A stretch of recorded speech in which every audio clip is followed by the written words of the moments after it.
Les relations culturelles reliant l'Égypte à la France et quelques souvenirs, quelques analyses, notamment concernant la visite actuelle qu'a effectuée le président François Emmanuel Macron pour l'Université du Caire, pour le musée et pour d'autres institutions ici en Égypte. Pour revenir à notre invité, son Excellence, Monsieur l'ambassadeur Ayman Moucharraf, l'ex-adjoint du ministre des Affaires étrangères. Monsieur l'ambassadeur, nos relations avec la France sont étroites à tous les niveaux, que ce soit le niveau militaire, que ce soit le niveau économique, commercial, mais aussi culturel. Et justement, le président français hier, dans son allocution, il a loué, ou il a fait l'éloge justement du niveau de la francophonie en Égypte, et il a souhaité que notamment les étudiants égyptiens puissent alterner librement entre l'arabe et le français pour le bien-être et pour l'intérêt des deux pays. À votre avis, dans quelle mesure nos relations ou nos échanges sont étroits au niveau de la culture? C'est une relation historique, les relations culturelles. Je vais remonter un peu dans l'histoire. Le fondateur de l'armée égyptienne, c'était le colonel Seff, qui est nommé après lui la rue Shara Soliman Bacha, qui s'est nommé après Soliman Bacha le français, oui. Et après ça, comment dire, comme Mohamed Ali Pacha a envoyé plusieurs étudiants à Paris pour étudier, comment dire, et fonder l'Égypte moderne dans plusieurs domaines comme la médecine, comme l'agronomie, comme l'histoire, et même M. Rafah al-Tahtawi, il a été envoyé à Paris, il a écrit un livre, Talkhis Paris, l'Ibris. Et puis il y a même des poètes égyptiens et des écrivains qui étaient influencés, qui ont étudié la France, comme le docteur Taha Hussein.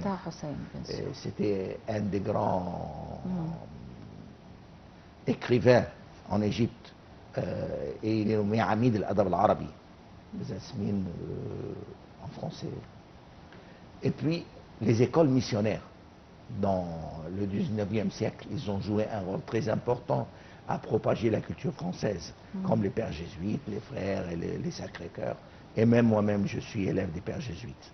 Alors, je suis plutôt un produit de la francophonie.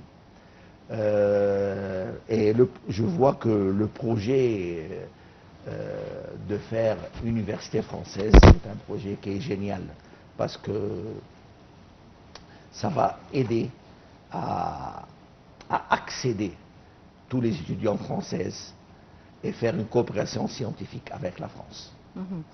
Oui, en fait, la France donc est très attachée à l'Égypte au niveau de la culture. Même, c'est le seul pays donc qui a créé l'égyptologie, la science de l'égyptologie, et qui enseigne aux Français, aux étudiants français, l'égyptologie dans les écoles.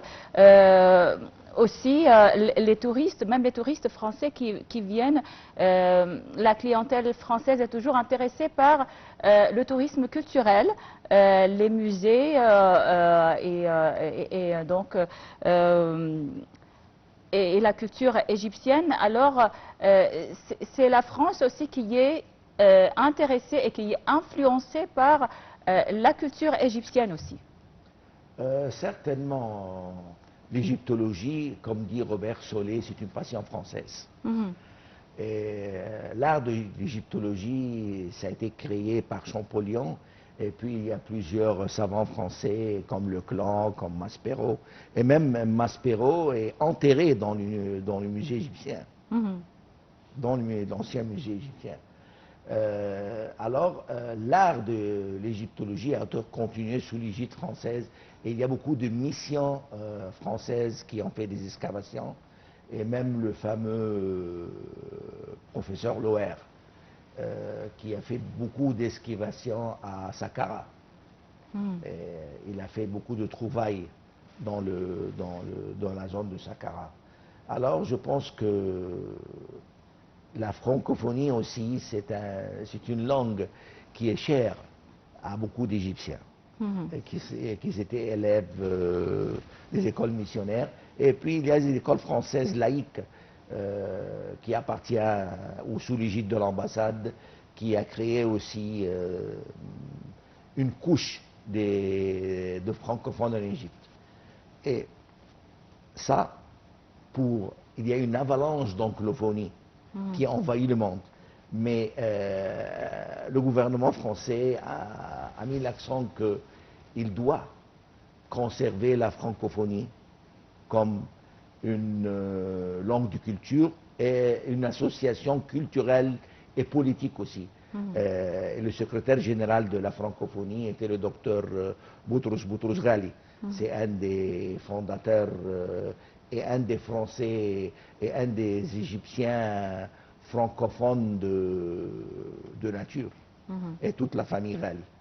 Alors il y a plusieurs familles égyptiennes qui ont une culture, après la culture arabe, leur seconde langue c'est le français.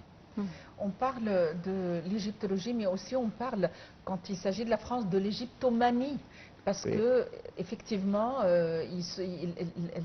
l'adoration de l'Égypte ou de la culture ancienne est très marquante. À votre avis, pourquoi? Qu'est-ce qui a fait qu'ils ont cette affinité vis-à-vis de l'Égypte ancienne? Parce que dans l'éducation en France, ils enseignent la culture et la civilisation égyptienne et la civilisation grecque. Et vraiment, la civilisation égyptienne, vous venez et vous voyez, comment dire, les antiquités.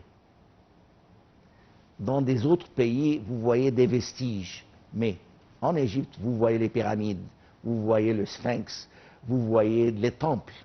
Alors, et vous avez vu comment le président Macron, quand il est au musée, il entendait tous les détails, il était très intéressé, pas voir même, mais entendre tous les détails sur chaque place, sur chaque statue.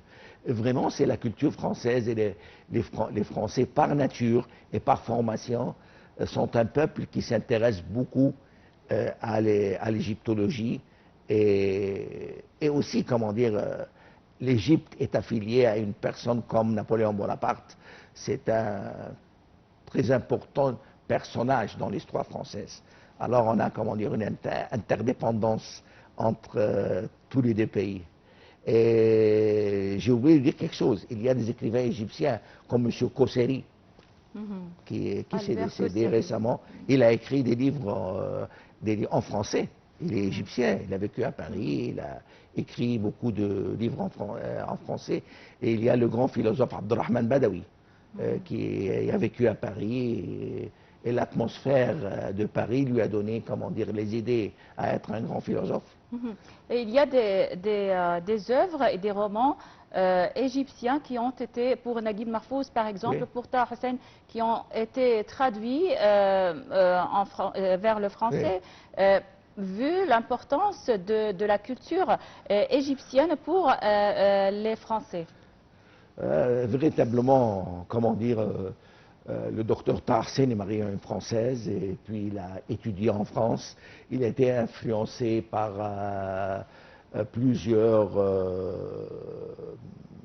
écrivains français. Et on accusait Taha Hussein d'être un peu orientaliste, et quand il a écrit plusieurs œuvres même, il a eu un désaccord avec l'Azhar et un désaccord avec des autres philosophes, qu'il était plutôt émancipé et influencé par la philosophie française et, comment dire, le mode de pensée occidental. Pour revenir aussi à la situation mondiale, disons-le, en fait, même dans les couloirs ou dans les discussions qui ne sont pas officieuses, il faut dire que le monde entier s'inquiète un petit peu de la position des États-Unis entreprenant des décisions, que ce soit des décisions régionales ou globales, comme par exemple la question des tarifs. Et en fait, le monde s'inquiète. Est-ce que nous risquons une nouvelle récession économique suite aux décisions Trump? Je pense oui, parce que l'économie américaine, c'est la plus grande économie.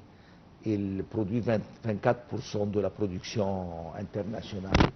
Et dans l'histoire, la plus grande récession a commencé en 1929 dans les bourses de New York. Il y a eu un effondrement et puis ça a traîné l'effondrement dans des autres pays.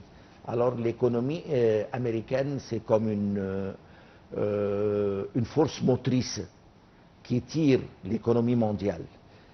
J'espère que ça n'aboutit pas à une récession mondiale, parce que, comment dire, si la guerre des tarifs va aboutir à une inflation, et puis ça peut aboutir à une récession dans tous les pays importateurs et exportateurs dans le monde. Et à la fin de compte, il y aura des répercussions qui sont très sévères. Dans quelle mesure Mais l'Égypte, comment dire, l'a imposé 10% sur l'exportation égyptienne, qui ne sont pas très importantes envers les États-Unis. J'espère qu'on ne sera pas influencé. Dans quelle mesure pensez-vous que ceci va affecter la devise, le dollar? Je ne suis pas, comment dire, très économique, je ne peux pas dire ou prédire, mais c'est sûr, il y a dans le temps des instabilités, les gens se dirigent vers l'or. Et ils laissent les devises normales ou les devises qui sont faites par les banques centrales. Alors, ça peut affecter les devises étrangères. Ça peut affecter. Mais je ne peux pas, comment dire, faire une analyse parce que je ne suis pas un économiste. Monsieur l'ambassadeur, on va continuer notre débat, mais juste après cette pause. Donc, chers téléspectateurs, une courte pause et on revient.